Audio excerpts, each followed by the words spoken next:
And welcome back to my channel, or if you're new here, just welcome. My name is Rusty, and this is my channel, where we talk about my favorite movies, mostly horror, and my favorite music, mostly metal. And tonight, we are going to tackle The Cocaine Bear. If you don't know, I live in Florida. It's 10 o'clock at night, and it's still burning up hot. My hair wants to frizz up like a Jufro. My allergies are killing me. Seems like the perfect time to talk about this movie. Now, let me preface this by saying I don't have it to hold up yet, which should give you an indication. This movie was sent to me, the digital code was sent to me by the lovely Miss Carter. Thank you very much. She said she had loved it, and although we agree on a lot of movies, her taste for cheese can be quite a bit thicker than mine, although we agree on a lot of the great, wonderful cheese movies. I will be honest and say I had no interest in seeing this when I first heard about it, even after seeing the trailer. And here's why. I don't like American American comedy. After it died in the 80s, my type of comedy, which was a lot more British. A lot of the 70s and 80s comedies were British shows. Sanford and Son, All in the Family, all of those. Norman Lear ripped off pretty much every damn show he made from England. So it's not that I don't like comedy, it's just that I like mostly British comedy and British style comedy. For instance, I love Shaun of the Dead, but that doesn't count because, well, it's a British movie, yeah? Okay, so there you go. Now, I do love my 80s cheese.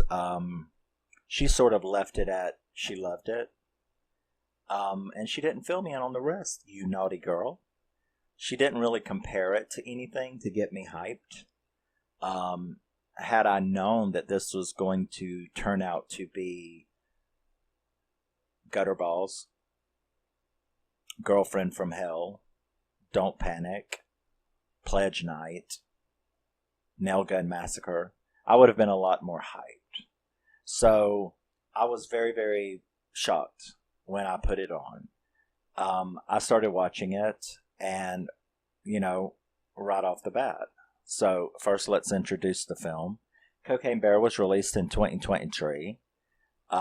It starred, directed by Elizabeth Banks. Yeah, really.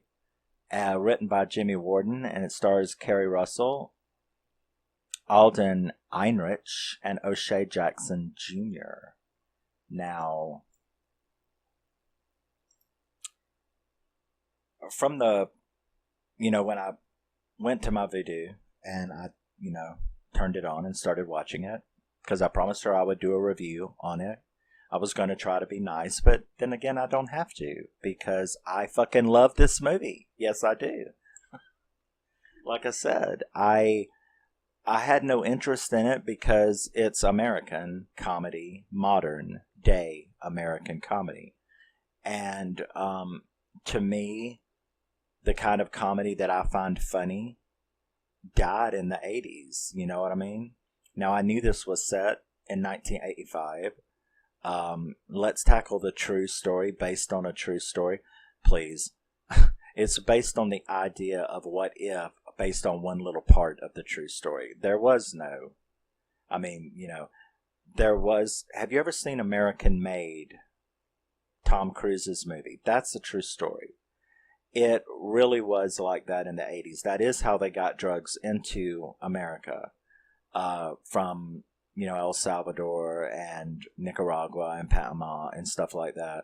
That's how they got it in. So that's accurate. There was a guy that was doing what Tom Cruise did in American Made.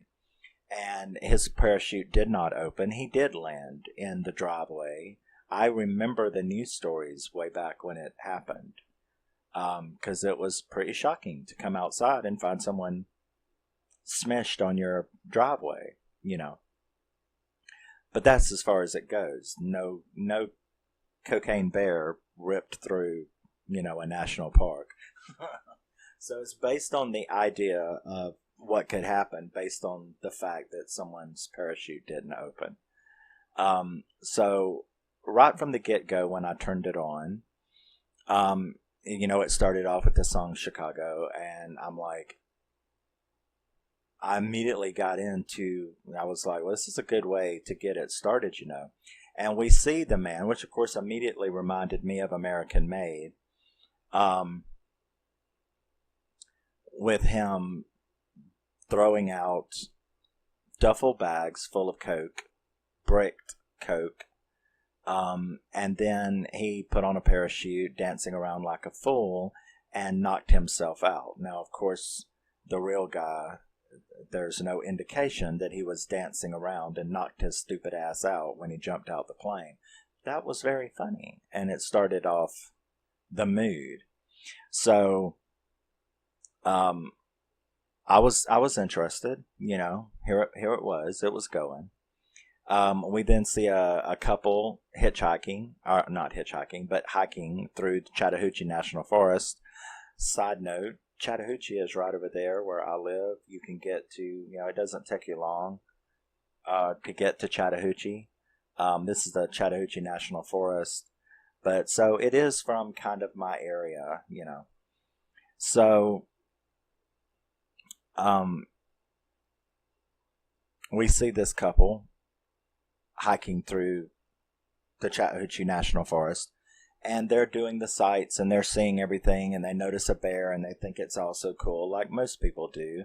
City folk who go out into the woods, oh, isn't that bear really cool,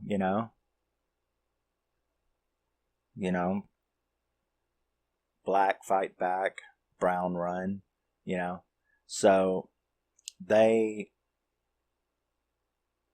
see it like banging its head on a tree, and like I said, I'm not fully invested, but I'm getting invested in this. It's doing it. Now the bear ends up killing her, and that's a pretty gross scene. And I'm like, we got our gore. That was funny. The stuff, the dialogue is really funny, and she's killed, and he runs.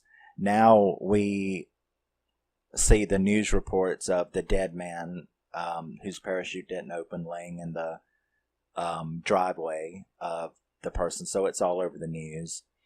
And we're introduced to Detective Spring, who gets on the scene and is looking at him. And we're introduced to Sid. That's Ray Liotta.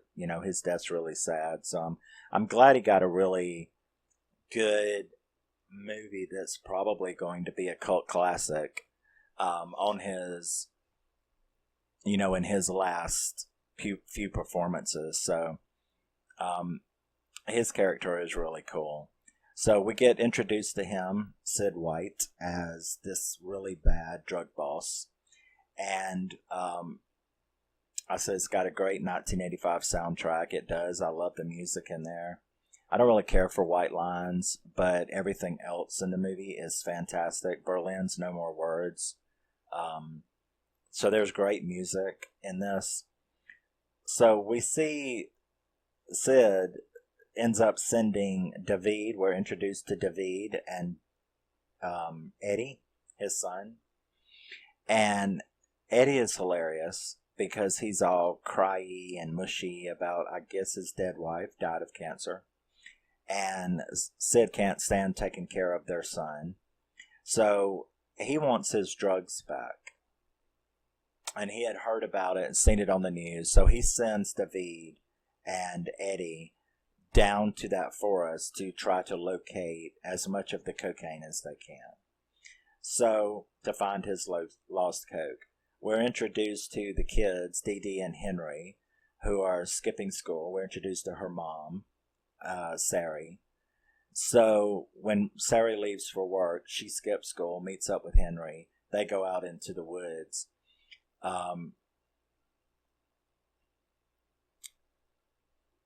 Sari, of course, comes right back, sees that she got a phone call that her daughter wasn't at school. So she comes back to try to find them. She starts looking for them. And then we get to the point of the movie because I'm already liking it when I didn't think that I would. I'm really not seeing modern comedy in it. I'm seeing really good cheesy one-liners, really good, stuff like that. And then we are introduced to Ranger Liz. Now, Ranger Liz, that sealed the deal for me because she was fantastic. You know, she was funny as hell. And we're introduced to Stash. That's the boy with the gym shorts and those. Rod Stewart was like screaming in my head singing Hot Legs because I really liked Stash. Well, I liked his legs anyway. But so I'm really fully getting really interested and invested in this movie now. It's really funny. He's still in shit while she's getting dressed up for, I guess, the park inspector that's coming. This is Peter. So when Peter arrives, that's when it did it. That scene right there is what tipped the whole movie for me. Because the interactions are so hilarious. And then when he gets up there, if you've seen the movie, you know what I'm talking about. But when he gets up there next to the thing and there's a taxidermied beaver sitting there on the thing. When he looks at it and he's like, "You need to dust your beaver." And she goes, "I'm working on it." And I was like, oh no.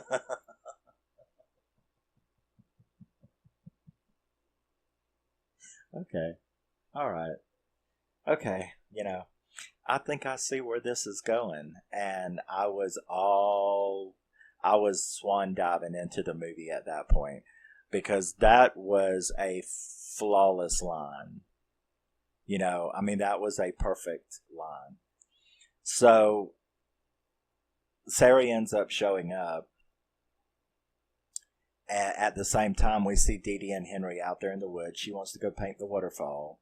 And this was a really shocking scene to me because when they found that brick of coke and then they start daring each other to take it, I was like, wow, this is only something they would do in a 1985 cheesy movie like Girlfriend from Hell or something.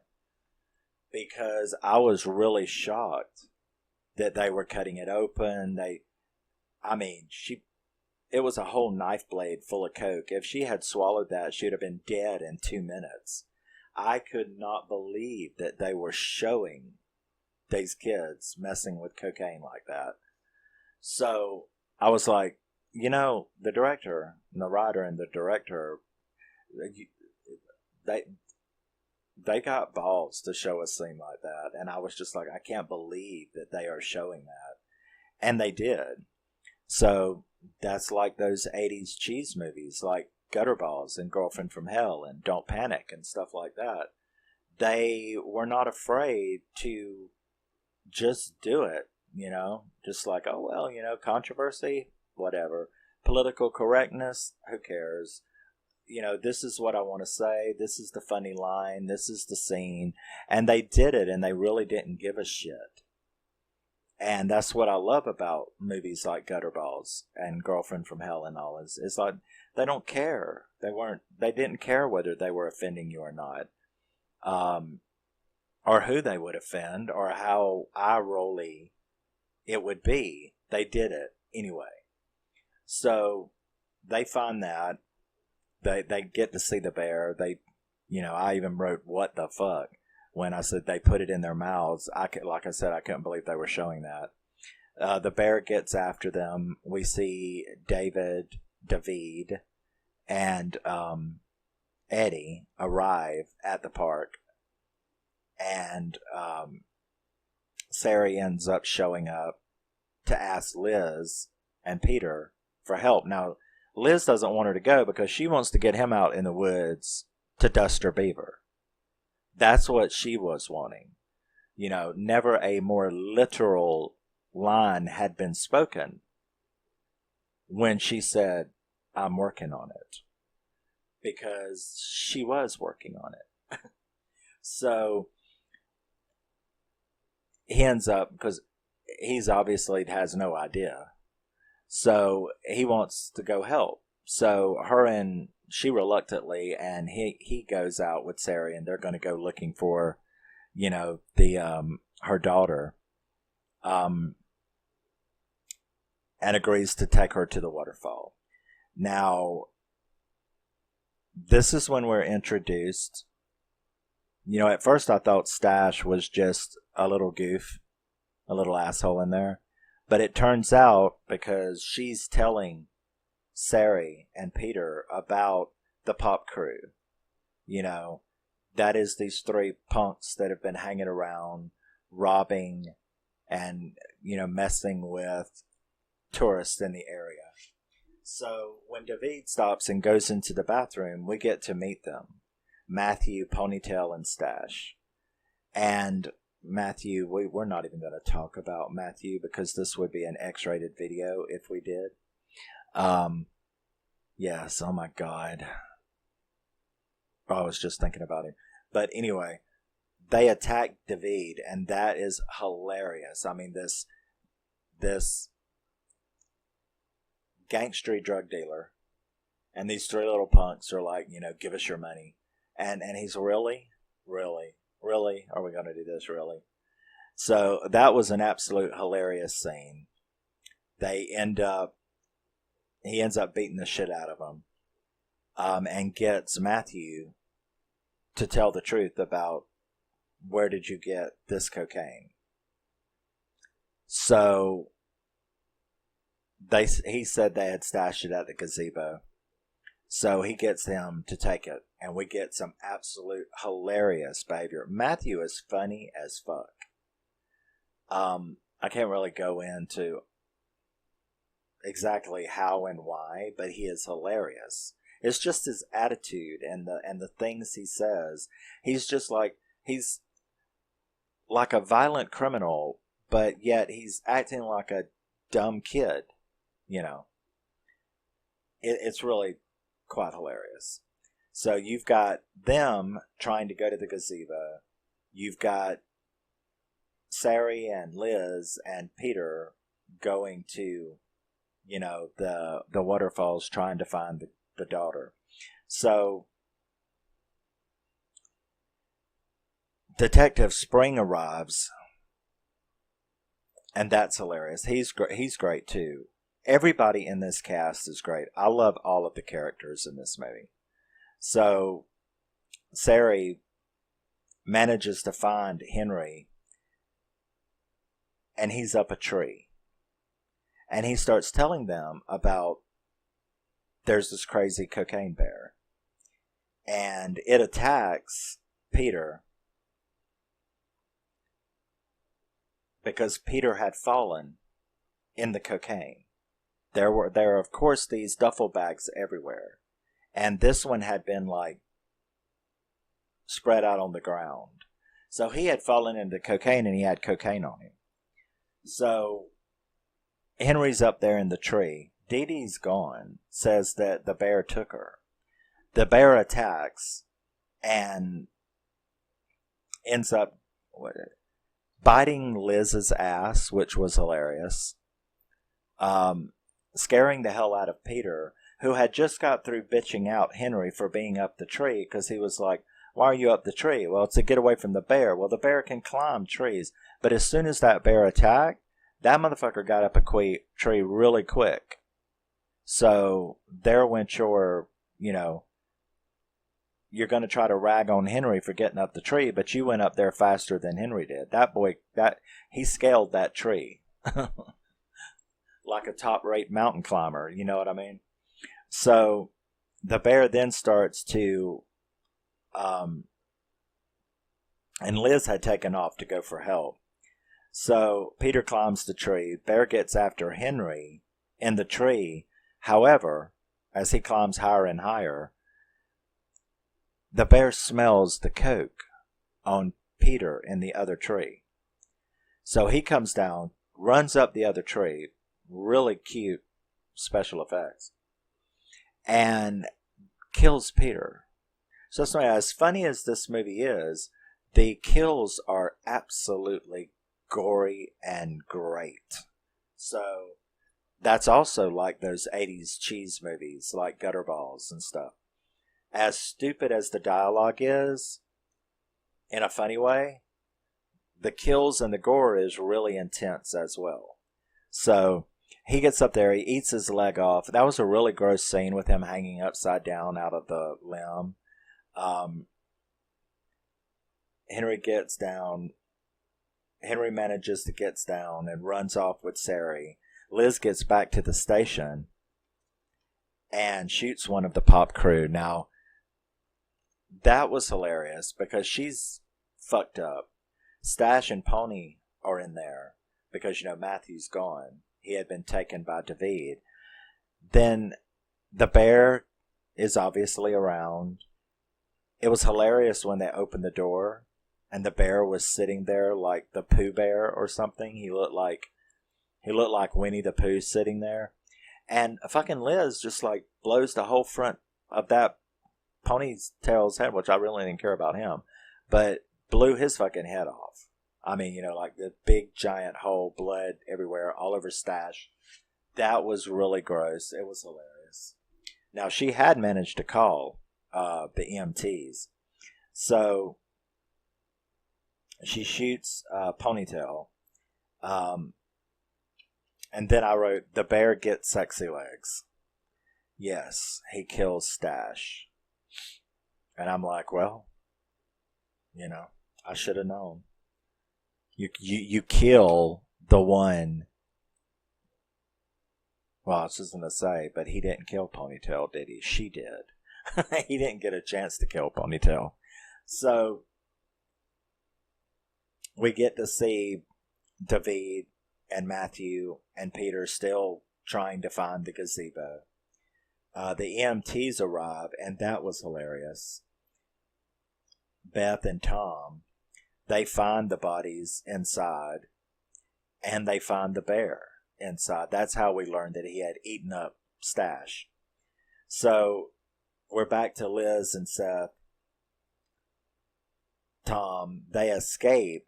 They managed to get out, which was a fantastic. That whole sequence in the ranger station while they were getting out into the ambulance was just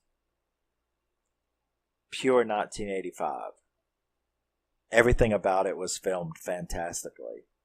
So they managed to escape, and you actually think that means something. But the bear, he fucking chases them down, and I was really shocked at that, and that he kills all three of them. I mean, he manages to kill all three of them. She goes through the windshield. He eats the fuck out of Tom, which was sad. And poor Liz is strapped to that table, falls out on her head, and gets dragged down the road, scraping her face off. That was pretty goddamn gross. So the bear he's like rung up another three bodies. David, Ed, and Matthew, they're still heading for the gazebo. When they get there, it gets even funnier because the detective had already found the gazebo, and he had saw the hidden drugs. So when Matthew and them got there, the drugs were gone, which of course pissed David off, and he was threatening to shoot Matthew. It was like, I swear, And then there it happened. You end up with this like ambush standoff because Detective Spring is on top of the gazebo,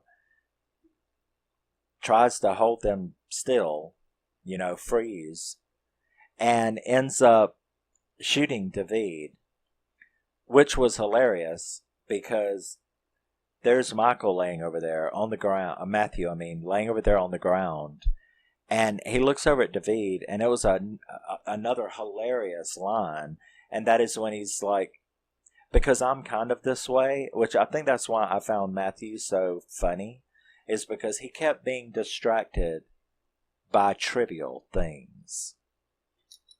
In the middle of a really horrid, scary situation, he would mention and say stuff about the most trivial things. And I have a habit of doing that, and you could be standing there with a gun to my face and after like a home invasion, and it could be like really tense, and I would probably end up seeing something like, dude, those shoes, where did you get those shoes? You're a fucking grown man. Why are you wearing flip-flops? Because I hate guys over 10 that wear flip-flops. They're for women and children, not men. Men don't wear those funny French shoes, as, John Cougar Mellencamp sang that song, French Shoes. I'd never trust a man in those funny French shoes. Dudes, stop wearing sandals and stop wearing flip-flops. They're disgusting for a grown man. We have gotten off track. Let me get back on track. But my point was that if I was in the middle of a home invasion and the dude was holding me at a 9mm 10 inches from my head, it's possible that I could start bitching at him about wearing flip-flops. And that's exactly the way Matthew was in this movie, which is why I kind of saw some of myself in him, is because he's laying there in this horrible situation, and all he can think of to say is, how did he shoot those two fingers off when they're not side by side? They're not together. And I was like, what did he say? Let me rewind. What did he mean? And then I saw it. It shot this finger off, David, and this finger, but left his bird finger. And I was like, you know what? That's exactly something that I would do. I would be sitting there, going, we're in a shootout with the cops. I'm being held hostage by these two motherfuckers. I'm a little punk anyway. This detective's up here. This dude just got shot. I should be very scared, but isn't it interesting? How did he shoot those two fingers off and leave that one? So I laughed my ass off at that because that was funny. Then the bear attacks and ends up, and this is the only goof I noticed in the movie, which I'll tell you, but that was so hilarious because the bear ended up like trying to snuggle up on him and stuff. That was just like, oh my God. And then it passed out on him and he's underneath it. David doesn't know. I love the way that just like nobody did anything. They're just like, that's an interesting situation. Can you breathe? You can't get it off of you. And Matthew is laying like that far from it, and he does nothing to try to help except asking stupid questions, And it's like, can you get her off of, can you get him off of you? Get him off of you. And he's like, it's a girl. And he's like, how can you tell that? How do you know that? Because its vagina's in my face. Now, that was a goof. Okay. That was a goof. Because the bear's head, so his face would have been like on the bear's chest. So if you watch the movie, that is an actual goof. Because they would have had to been turned around like that for the bear's vagina to be in his face. So that was an actual goof. But I was laughing so hard, I will let that slide. It's called leeway. So I gave that goof a leeway. And, that was absolutely hilarious when it was laying up on top of him. So David tries to check its blood pressure, or its, tried to check for a pulse. And then, of course, it wakes up. When David tries to get it off of Ed, it wakes up and goes after the Coke bricks. And then the detective had, poured Coke everywhere to get the bear off of it. Because now everybody knows that this bear is flying on cocaine, like Lucy in the Sky with Diamonds or something. That's how tripped out this bear was. So Reba shows up. Okay, don't get ahead of yourself. The detective leads it away with Coke. Matt, this is where Matt gets out the shit. Because he's finally got an opportunity to run his little half-shirted ass on, which I loved the way he dressed. I loved his hair. I loved everything about Matthew. But so he got his little ass out of there. He's gone. Now, the detective's up there, and after Matt runs off, Sid has arrived. It's like, I sent idiots to do this. Let me go take care of it myself. He ends up shooting Detective Spring, which was really sad. But funny. Also, the argument that they had about how the fuck did you get up there and you can't get down? Well, I jumped from that tree limb and I can't get back to the tree limb. So he was trapped on top of the gazebo, which I wouldn't have been because it's not that high. But I guess he's an old man, so that's the reason he wouldn't jump off of it. But so Sid shoots him in the guts. So that was really sad. And Reba, the deputy from the office, she had arrived, and you kind of thought, aha. Then you were like, because she's actually with them. She's with Sid, which really upset, Detective Spring was just like, I can't believe it. You took an oath to the country. You took an oath to the, he was just heartbroken that Reba was a criminal, she was actually in on it all. So the detective dies. Now you have the four heading towards the bear. You've got Reba, David, and Eddie, and Sid, and they're all heading for this bear because Sid just thinks, oh, this is bullshit. This is just all too crazy for words. So, meanwhile, Sari and Henry, they've been tracking Dee Dee, who has left little breadcrumbs with the paint. A normal person would edit out what I just said, but I don't because I'm from the 80s and don't give a shit. But so they end up actually finding the cave where Dee Dee is being held, and they get in there, and there's these two cubs that look like polar bears because they've been, the mom has been bringing all of these bags of cocaine when she finds them, what she doesn't use anyway. And so these little cubs are obviously hopped up on the cocaine as well. Now, the Sid pack arrives. They find Olaf dead, and I didn't expect that either, because Sari and Henry had talked to him, and you would think that dumb motherfucker would have run off by now, but still. So they end up finding him dead. Reba's had enough. This is just too much. So she's like, I'm going back. I'm out of this. And he Sid tries to force her, but David intervenes. And she's like, that fan's blowing in my face and making me unable to see. So they arrive. Reba leaves. Sari and Dee Dee and Henry meet Sid, David, and Eddie, because now they're all in the cave. They had went out and found out that this cave was actually above the waterfall. It's not super high or anything, but it's definitely high enough. So they end up in this big fight because there's a big bag of cocaine hanging right there on a limb. And he tries to force them to get it. They can't. He ends up getting into a fight. Sari ends up getting the gun. And her and the kids, they jump off into the thing.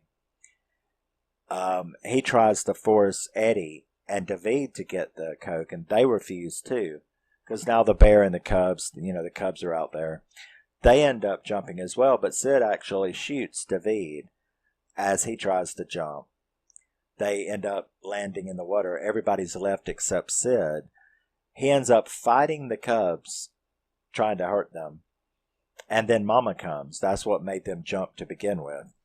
So Mama comes, and that was ugly. When they ripped Sid's guts open and his guts all came out, that was pretty nasty.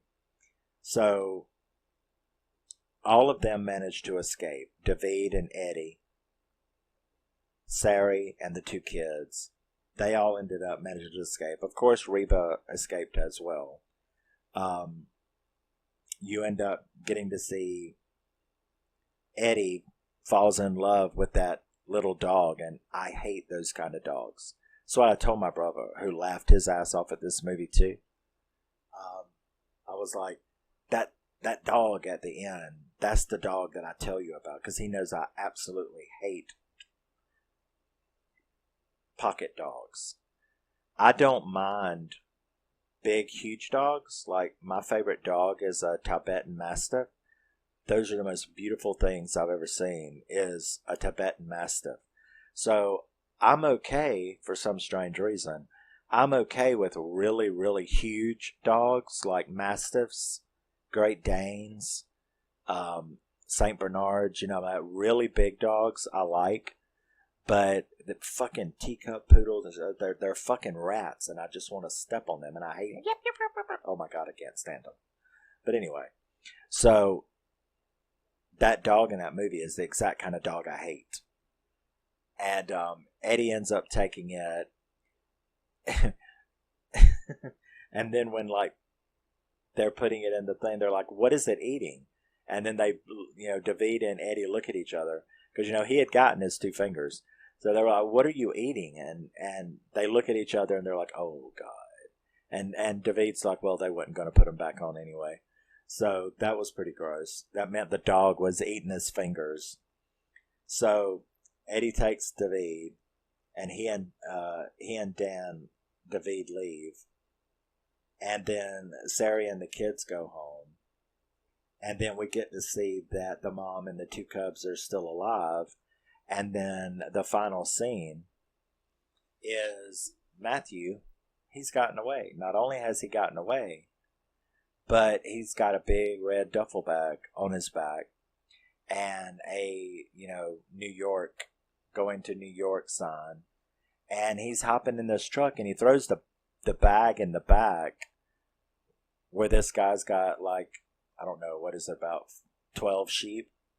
The sheep herder, and he's got these sheep. Well, right as the truck starts to take off, it stops, and he gets out, and he looks real funny at the sheep, and he's like, grabs the bag, and it's like, no, I don't think so, and jumps in the truck and then heads off, and that's when the movie ends. So, I definitely gave this movie an 8 out of 10. I was extremely shocked that I loved this movie as much as it did. And I know, Miss Carter, you're sitting there right now watching this, and you're like going, I told you was going to like it. Yeah, well, you didn't tell me that it was this kind of comedy. So, okay, I admit, but I do have that leeway. I admit that this was a fucking hilarious movie, and I had no intention of seeing it. I may have run across it sometime, but I never really had any intention of buying it or seeing it. But then again, I also did not know. I just thought it was a modern, stupid comedy. So,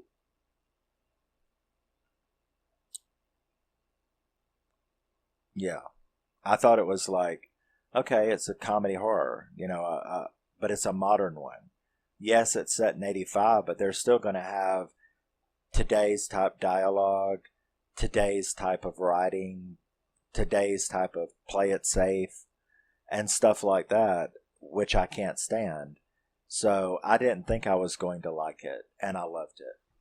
Which probably means that sometime in the near future, I will now have to buy this on physical for myself, even though I've already got the digital on Vudu. But that's okay. I'll pass along the digital in one of my future videos. I'll put it in the comments. I no longer do those giveaways in a video itself because I don't want someone to get a code that doesn't work and blame me. with Warner Brothers canceling all of their codes. So yes, that was Cocaine Bear. I was very, very shocked that I loved this movie. I absolutely loved this movie. It was extremely funny. I found it hilarious, and it definitely sits in the list of those 80s movies. Now, to the directors and writers out there, this movie proves that you can make that kind of cheese that we all thought was dead, that you can make it. You just need to film it like it was filmed in 1986. You need to write as though it was that time. Write like those movies, do gore like those movies, neat ideas like those movies, new, fresh ideas. This movie is definitely sitting with Gutterballs and Pledge Night, and what are the other ones I say? Don't Panic, Pledge Night, Gutterballs, Girlfriend from Hell. This movie sits in those kinds of movies. It's not so bad it's good, because those movies aren't so bad it's good. Those movies are intentionally hilarious, and nobody really does them like that. So I really give kudos to the director and the writer for making the choices that they did. This movie really does look like a 1985 double feature with Gutterballs or Girlfriend from Hell. It really does look like it belongs there. And that kind of horror comedy I do love. But it's got to be old, aged cheese. You have to write like they did. You have to film like they did. You have to make it slapstick and one-liners that are really funny and well placed. You have to do it that, and I just don't see modern horror comedies doing that, and this one did. So yeah, I was very, very surprised, and I really love this movie. Big thumbs up. I will probably have to have it on physical myself now for my collection, because although I have, every digital code I've ever gotten that works, I've got a huge voodoo collection that, I don't know, I'm proud of it. I like my digital collection. It means I don't have to go look up the movie if I happen to have the digital. But it's not the same to me as having the physical copy. Who knows what can happen to voodoo in next year or the future. There could be an apocalypse. A giant EMT burst from the sun that destroys all electronic equipment. Well, not all of it, then I wouldn't be able to see it, but, like the internet and stuff like that. And I've got a giant physical collection. I will be fine. I just need to find a solar panel. I just need to find solar power, and I can watch all of this shit. I don't have to depend on the internet. So this will probably be one that I will have to buy a physical copy.